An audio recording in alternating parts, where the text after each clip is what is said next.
E concedo a palavra ao Dr. Demóstenes Lázaro Xavier Torres, que fará a sustentação oral em favor do denunciado Almir Garnier Santos.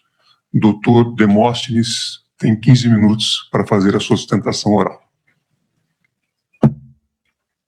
Excelentíssimo senhor presidente da primeira turma julgadora do Supremo Tribunal Federal, ministro Cristiano Zanin, Sua Excelência, o relator da PET 12.100, ministro Alexandre de Moraes, senhora ministra, demais senhores ministros, Sua Excelência, o Procurador-Geral da República, Paulo Gonet, senhores advogados, senhoras e senhores. Primeiramente, gostaria de concordar com veemência com o que disse o Procurador-Geral da República a respeito da relevância dessa matéria. Nas páginas 6 e 7 da sua denúncia, ele diz o seguinte: essa denúncia retrata acontecimentos de máxima relevância que impende sejam expostos ao mais alto tribunal do país. Então, se a defesa e a acusação concordam que a matéria é da mais alta relevância, se muitos estão dizendo que é o julgamento mais importante da história do Supremo Tribunal Federal, e o regimento interno da Casa prevê que, quando em razão da relevância da questão jurídica convier pronunciamento do plenário, será afetada essa matéria ao plenário. Daí porque nós estamos insistindo naquela preliminar que nós apresentamos para que a matéria seja remetida ao plenário da Casa, e acredito que sem oposição, pelo que disse de Sua Excelência o Procurador-Geral da República. As acusações contra Garnier, elas estão consubstanciadas e foram devidamente aqui lidas, né? Trata-se de acusação por atentado à participação de organização criminosa armada, tentativa de abolição violenta do Estado Democrático de Direito, golpe de Estado, dano qualificado pela violência e grave ameaça contra o patrimônio da União e deterioração de patrimônio tombado.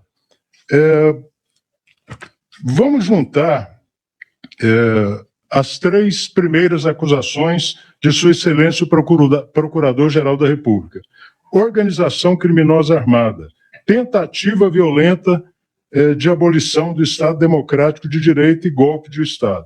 Segundo o Procurador-Geral da República, na página 258 da acusação, embora na trama tenha se imaginado utilização de fogos, armamentos, etc., no dia, os manifestantes, ou golpistas, como queiram, eles estavam armados, isso está na página 258 da denúncia, com pau, estilingue e ripas de prego, o que me parece insuficiente para caracterizar organização criminosa armada.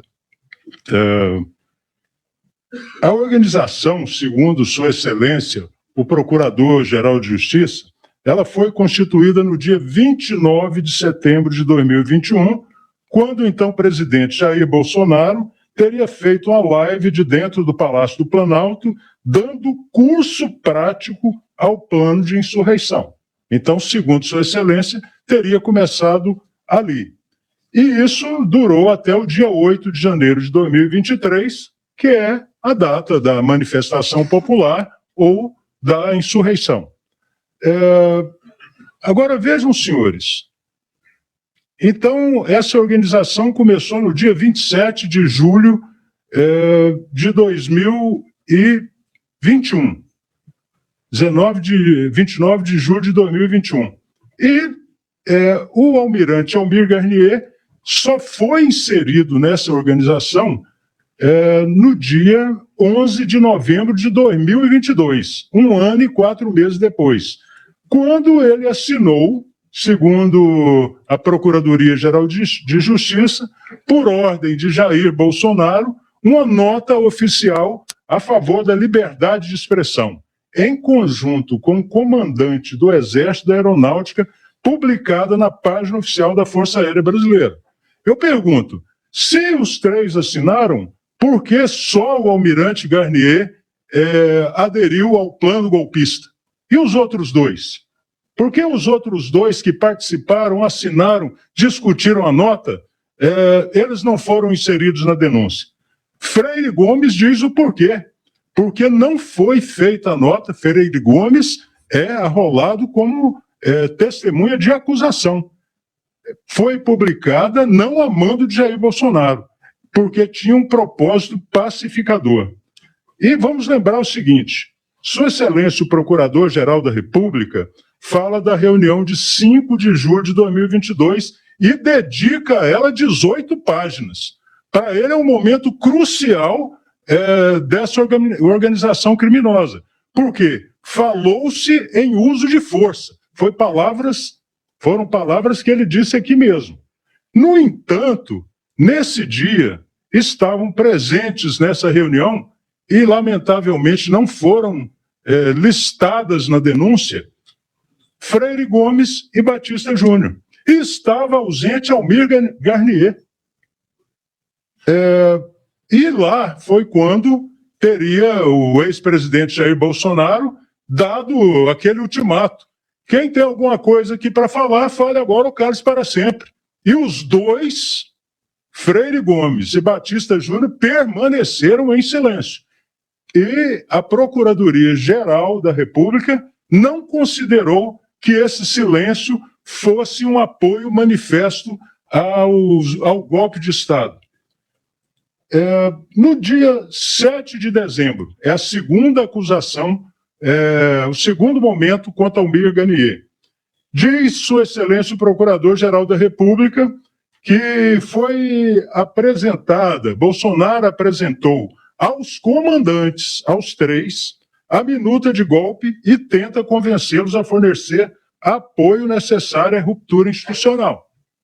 Só que, segundo a Procuradoria-Geral da República, Garnier se colocou à disposição. E, segundo a Procuradoria-Geral da República, quem disse isso foram Batista Júnior e Freire Gomes. Agora, lamentavelmente, Batista Júnior, nesse momento, estava dando uma palestra em Pirassununga. Portanto, ele não tinha como ter ouvido isso. E a própria Procuradoria-Geral da República faz essa afirmação, né?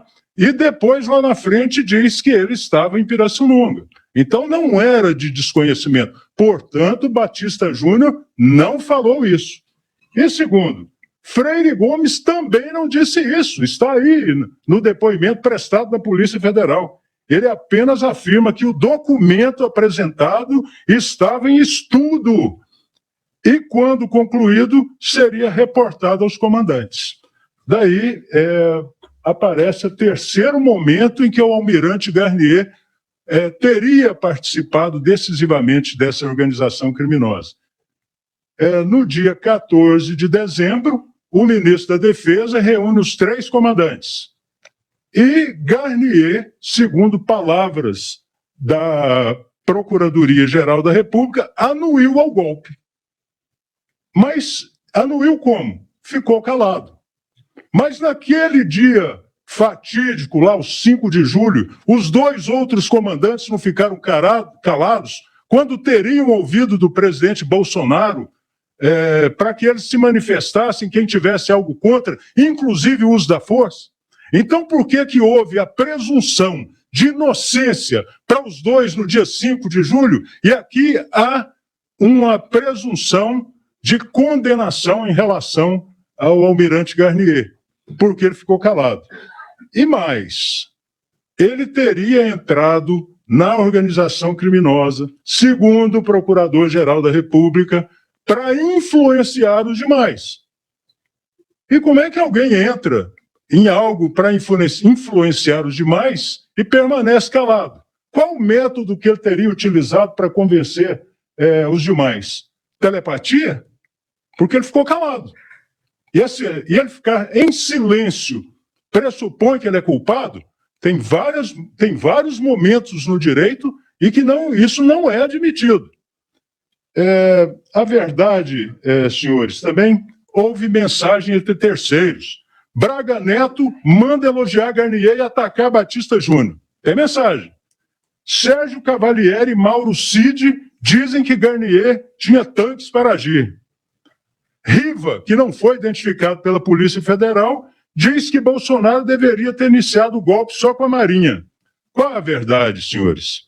As tropas da Marinha só podem ser movimentadas com autorização do Comando de Operações Navais. E o comandante do Comando de Operações Navais era o atual comandante da Marinha, Olsen. E o atual comandante da Marinha diz claramente, numa nota, que eu até fico abismado que essa nota não tenha sido publicada, uma nota do dia 27 de novembro, essa nota, depois de concluído o relatório, diz claramente que isso jamais aconteceu. Até porque se tivesse acontecido, Olsen teria que estar aqui. Então ele disse, em relação às matérias veiculadas na mídia que mencionam tanques nas ruas prontos para o golpe, a Marinha do Brasil afiança que em nenhum momento houve ordem, planejamento ou mobilização de veículos blindados para execução de ações que tentassem abolir o Estado Democrático de Direito. Esse era o homem encarregado de mobilizar as tropas. Então, isso também não aconteceu. O fato é que os romancistas da Polícia Federal, eles não quiseram pedir de volta os autos para analisar isso, até porque a Marinha aqui se coloca à disposição para esclarecer esses fatos. Foram analisados mais de 250 milhões de áudios e mensagens pela Polícia Federal e Ministério Público Federal. 250 milhões, nenhum foi enviado ou recebido pelo almirante Garnier. Foi feita busca e apreensão na casa dele. Apreendido aparelho celular, apreendido agenda e tudo mais. E nada foi encontrado contra o almirante Garnier. No caso do crime de dano ao patrimônio público e deterioração do patrimônio tombado, é um nonsense. Não existe nada. A Polícia Federal não concluiu isso. Ele não foi indiciado por isso. Simplesmente na denúncia jogaram isso. E de qual é o motivo? Ele fazia parte da organização criminosa. Então não há acusação, não há ato. Ao contrário do que foi dito aqui, no caso específico desses dois crimes, o artigo 41 foi violado. A denúncia é inepta. Ela não menciona de que forma o almirante Garnier contribuiu para os atos do dia 8 de janeiro. Falta liame subjetivo. E todos nós sabemos o seguinte, precisa ter um mínimo de lastro probatório. Um mínimo. Um fato típico, ele é composto, na teoria mais simples, que é ensinada em todas as faculdades, por uma conduta e um resultado, ainda que seja uma tentativa. Mas tem que ter um nexo causal, tem que ter uma ligação, e não há nenhuma ligação, não só nesses crimes, mas nos demais também. Daí, senhoras e senhores, nós estamos pedindo a rejeição da denúncia, por falta de justa causa, o artigo 395.3 do Código de Processo Penal. Tem que ter elementos mínimos. Contra o almirante Garnier, só há invencionista. E não precisa mergulhar na prova para isso, não. Isso está na denúncia, nas contradições da própria denúncia. E é caso de apreciação, porque o artigo 395.3 diz claramente rejeitar a denúncia que não tenha justa causa. Diante de tudo isso, tinha ainda muito a ser dito, mas o tempo é muito limitado, eu peço a Vossa Excelência, primeiro, que afetem ao plenário da Casa esse processo, porque o próprio Procurador-Geral da República diz que ela é de alta relevância e que rejeita a denúncia, porque em uma parte ela é inepta e em outra parte não há justa causa para recebê-la. Agradeço a Vossas Excelências. Agradeço, doutor Demóstenes Torres.